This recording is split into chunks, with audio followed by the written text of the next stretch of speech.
avec d'autres organisations, il a été décidé de travailler ensemble. Et nous nous réjouissons le fait que le ministre secrétaire d'État, qui est le superviseur de ce comité, avec la coordination de M. Dieye, nous a demandé d'être le point focal pour la région de Saint-Louis. Et donc depuis 2 semaines, nous avons travaillé avec les différents acteurs au niveau régional, à commencer par M. le gouverneur, ensuite M. le préfet et l'ensemble du comité qui a été mis en place sous la supervision du préfet de Podor. Cela nous montre simplement que quand les autorités demandent d'être le plus inclusif possible, nous en tant que techniciens autour du comité ad hoc qui regroupe l'ensemble des acteurs du ministère, avec 3 acteurs de la société civile non étatiques, que sont le CNCR, IPAR et ENDA, pour accompagner le ministère à réussir cela. Parce que ce n'est pas que le ministère, c'est tous les ministères.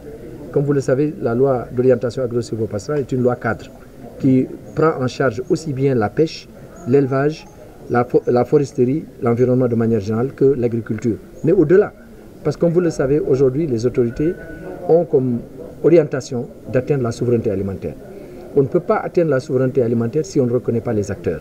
Et là, le premier niveau de reconnaissance, c'est le statut de l'agriculture familiale, le président du CNCR en a parlé. Le deuxième point, c'est la concertation. On ne peut pas parler ensemble, on ne peut pas échanger si on ne se concerte pas et on ne dialogue pas. Et le dialogue doit être basé sur des évidences. Comment faire pour que annuellement, et ça c'est depuis 20 ans, il n'y a pas eu cette concertation au plus haut niveau, comme ça se fait avec la magistrature, avec d'autres acteurs. Normalement, la loi avait prévu que chaque année, le président de la République devait s'asseoir, en tout cas devait rencontrer l'ensemble des professions agricoles. Aujourd'hui, avec les nouvelles autorités, il y a une volonté de le réaliser à partir de cette année. Donc c'est ça qui remet en même temps une pression dans le sens où il faut aussi être inclusif, n'oublier personne et le faire dans des délais extrêmement courts. C'est pourquoi au niveau du comité, nous avons essayé de trouver les mécanismes pour s'assurer d'abord que tous les Sénégalais peuvent avoir la chance d'exprimer leur point de vue, mais le point de vue doit commencer par le bilan. Qu'est-ce qu'ils ont pensé par rapport aux 20 ans? Qu'est-ce qui a marché? Qu'est-ce qui a moins bien marché? Qu'est-ce qui n'a pas du tout marché? Mais on a vu que par exemple, il y a des choses qui ont marché, qui relèvent de la loi, mais qui ne sont pas recensées au nom de la loi. Par exemple, aujourd'hui, quand vous regardez le PUDC, c'était une très bonne réalisation, dans le sens où on se rapproche des acteurs, on construit des infrastructures, on met de l'eau à la disposition des éleveurs, des populations pour ne laisser personne en rade. Ça, c'est une bonne action, ça entre dans l'intégration de l'ensemble des acteurs du Sénégal, et ça, c'est à l'actif de l'ancienne loi. Il y a d'autres éléments à l'actif, par exemple l'augmentation du budget. Il y a un financement qui a augmenté régulièrement. Les subventions ont augmenté régulièrement envers les ruraux. Maintenant, comment on en a fait? Certainement, il y a beaucoup de manquements.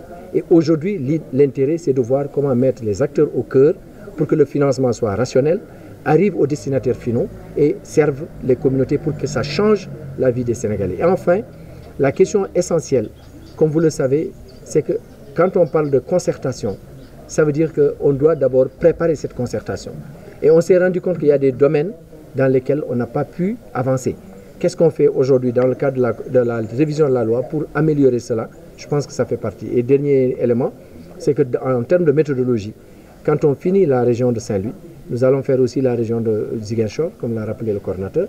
Mais ce qui est important, c'est qu'on doit tirer les leçons pour s'assurer qu'on n'oublie personne. Et je pense que le défi qu'on avait ici dans la région de Saint-Louis, c'est non seulement de l'avoir fait dans la région, mais de l'avoir fait dans un département.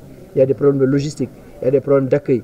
Mais aujourd'hui, les gens de Podor, les gens de Dagana, les gens de Saint-Louis, particulièrement les organisations de la société civile, ont joué un rôle extrêmement important pour relever ce défi. Nous tenons à les remercier, particulièrement les autorités politiques, mais également les communautés à la base.